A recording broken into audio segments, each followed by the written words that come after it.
ये कहानी है एक ऐसे किंगडम की, एक ऐसे राज्य की जहाँ पर हर 5 साल में एक राजा को चेंज किया जाता है।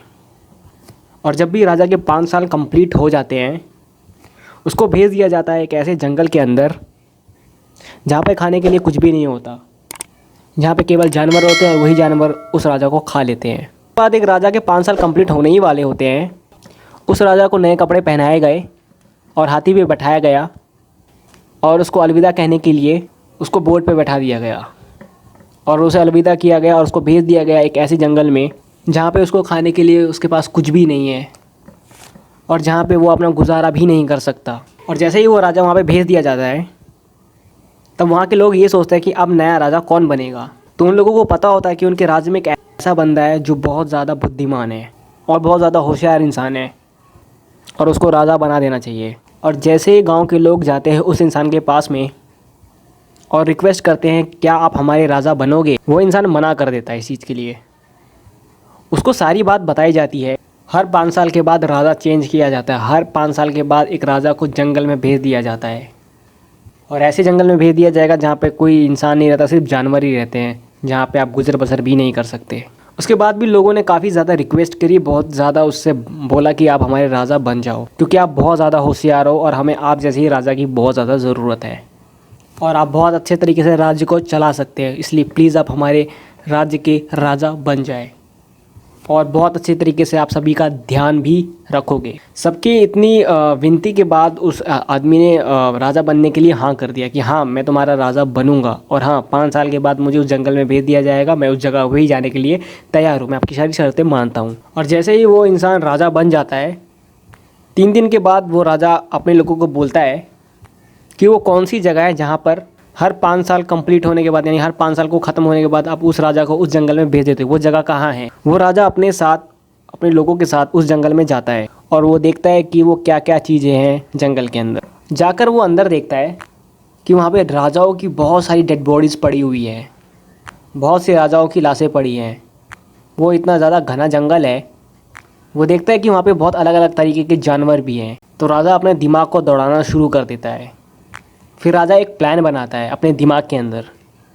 राजा अपने 5 साल में एक अच्छी खासी प्लानिंग कर देता है कि वो उसको उस जंगल में ना जाना पड़े। इसलिए जब राजा जाके देखता है उस जंगल में कि ये बहुत ही घना जंगल है, यहाँ पे बहुत सारे जंगली जानवर हैं, और राजा सोचता है कि मुझे कुछ ना कुछ करके इस जंगल से बाहर निकलना होगा, मुझे इस जंगल में तो बिल्कुल नहीं आना। फिर राजा अपना दिमाग के घोड़े दौड़ाना शुरू कर देता है और वो खेल चालू कर देता है अपने दिमाग का। राजा ने पहले ही साल में उस जंगल के ट्रीज़ को कटवा दिए, जिसकी वजह से वो जंगल घना लग रहा था, और वहाँ की सारी चीज़ें हटवा दी और वहाँ के जितने भी जंगली जानवर थे जो इंसान की जान ले सकते थे, उन जानवर को भी राजा ने हटवा दिया।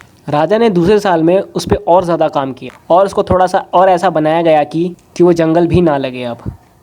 और तीसरे साल में वहाँ पर खेती बाड़ी के काम को चालू कर दिया गया और चौथे साल आते आते वहाँ पे खूब सारी बिल्डिंग्स बनना शुरू हो गई थी। वहाँ पे बिल्डिंग्स बनने लगी, वहाँ पे कॉम्प्लेक्स बनने लगे, वहाँ पे बड़ी बड़ी इमारतें बनने लगी और वहाँ पे लोगों ने अपना घर भी बनाना शुरू कर दिया और वहाँ पे रोड बनना भी शुरू हो गए और बहुत हद तक बन चुका था कि वहाँ पे इंसान जाके रह सकते थे। और 5 साल आते आते वहाँ पे इंसानों का रहने की पूरी जगह वो बन गई और वहाँ पे इंसान आराम से अब रह सकते थे, वो एक ऐसी जगह बन चुकी थी। लेकिन राजा बहुत ज़्यादा चतुर था, इन 5 सालों में वो अपने पैसों को भी बचा रहा था। राजा बहुत कम पैसे खर्च करता था ताकि आफ्टर जब वो राजा की पद से हट जाएगा तब वो उन पैसों का यूज़ करेगा अपने आने वाले लाइफ टाइम में।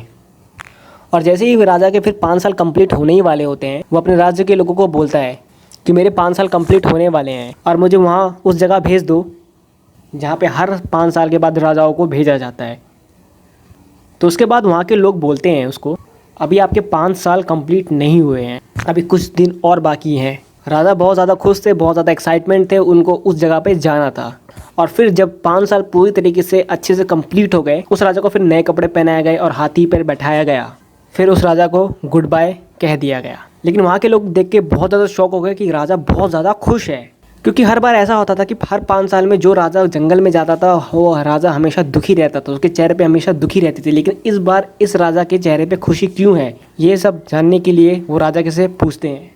तभी लोगों ने पूछा कि आप हंस क्यों रहे हो। तब राजा कहता है, बहुत बेस्ट लाइन कहता, राजा बोलता है कि जब आप दुनिया में आते हो कि पूरी दुनिया आप पे हंसती है और आप रोते हो जब आपका जन्म होता है, लेकिन कुछ ऐसा करके जाओ कि पूरी दुनिया रोए और आप हंसते हुए जाओ। ठीक उसी तरह राजा ने भी यही किया। उस राजा ने अपनी ज़िंदगी को ऐसा बदला कि वो हंसते हंसते उस जगह पे जा रहा था। राजा ने बोला कि आप लोगों ने देखा होगा कि जितने भी राजा लोग आए वो लोग अपने ऐशो आराम में इतना डूब गए कि उनको आने वाले टाइम की फिक्र ही नहीं रही, और उनको 5 साल के बाद एक ऐसी जगह में भेजा जाएगा जहाँ पे उनको मरना ही पड़ेगा। फिर राजा बोलते हैं, मैंने उस जगह को भी ठीक किया जहाँ पे मुझे 5 साल के बाद जाना था। मुझे ये पता था कि मुझे 5 साल के बाद कहाँ जाना है, वो चीज़ मुझे पता थी, इसलिए मैंने उसके ऊपर अपना दिमाग लगा के काम करना शुरू कर दिया। मेरे पास यही टाइम था काम करने के लिए, मैं खोया नहीं। मैं राजा ज़रूर था, लेकिन राजा बनने के बाद मैं ये नहीं भूला कि मेरे आने वाला टाइम कैसा रहेगा, और मैंने साथ साथ अपने फ्यूचर की प्लानिंग भी की। जब वो राजा जाता है और वो खुश होते हुए जाता है और अपने साथ सेविंग्स को भी लेके जाता है जो उसने कलेक्ट की थी जब वो राजा था। इस तरीके से राजा ने अपनी ज़िंदगी को बचा लिया। तो दोस्तों, इस कहानी से आपको क्या सीख मिलती है?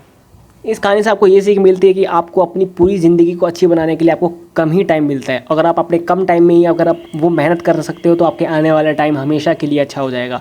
तो कम समय में यानी जो आपके पास टाइम है उसको आप यूज़ करिए, आप उस टाइम को वेस्ट मत कीजिए। अगर आप टाइम को वेस्ट करेंगे तो आने वाला टाइम भी आपका बेकार होगा। अगर आपको ये वीडियो अच्छी लगी तो subscribe my channel and like, और please subscribe to my channel, and thank you so much for watching. Bye bye.